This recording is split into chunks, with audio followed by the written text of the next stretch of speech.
Sige na! Sabihin na talaga namin. Mga chikadoras, ito na nga, grabe umaapaw at tuloy-tuloy pa rin talaga at tinodo na ang pagpapakilig ng Kim Pao na Kim Chiu at Paolo Avellino.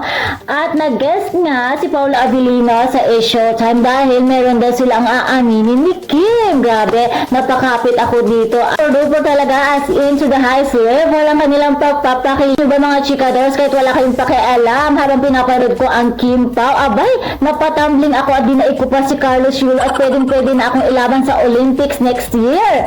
Grabe, ganun talaga katodo ang aking kilig sa kanilang dalawa. Grabe naman, nakakaiwas naman itong dalawang ito. The magic of Kim Pao is never ending. Tuloy-tuloy pa rin talaga. At dahil dyan, dahil sa successful ng kanilang linlang at What's Wrong with Secretary Kim, heto na! New movie alert para sa Kim Pao. Sisit mga chikadoras, Kim Pao officially announced na magkakaroon sila ng movie. Ito ang My Love Will Make You Disappear. Grabe naman, title pa lang, talagang kaabang-abang na. Direct ito ni Direk Chaz Vidanes under Star Cinema of course. Ay nga kay Direk, very interesting classic rom-com at bagong-bago daw ito. Kaya naman nakaka-excite. Ito ni Direk, ang konsepto daw ng pelikulang ito ay how magical love go make things wild and fun. Grabe, very interesting talaga ito. OMG, magiging dito ang Kim Pao. Ibig sabihin yung linlang nila at What's Wrong with Secretary Kim, hihigitan pa nila yun. Sobra na talaga itong Kim Pao na ito dahil nga matapos kaming pakiligin sa TV ay papakiligin muli kami sa sinihan. Grabe naman yan, kawawa naman kami mga single.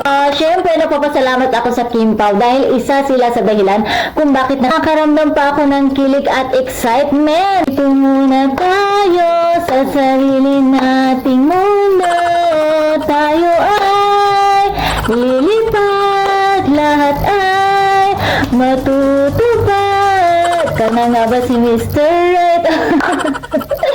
Super kinilig naman ako dun sa part na kinanta nila yung tinsong na A-Showtime. Tapos si Papa Pao, kinakausap niya si Sir Obi. Tapos itong si Kim Chiu, hinila niya si Paolo na akala ata din ni Bella, siya yung hihilain ni Kim. Pero hindi si Paolo kasi gusto ni Kim, magkatabi sila ni Paolo habang kinakanta niya yung part niya. Di ba nakakatuwa yung gano'n? And super kinikilig. Sana kayo rin. Dahil ako kinikilig talaga.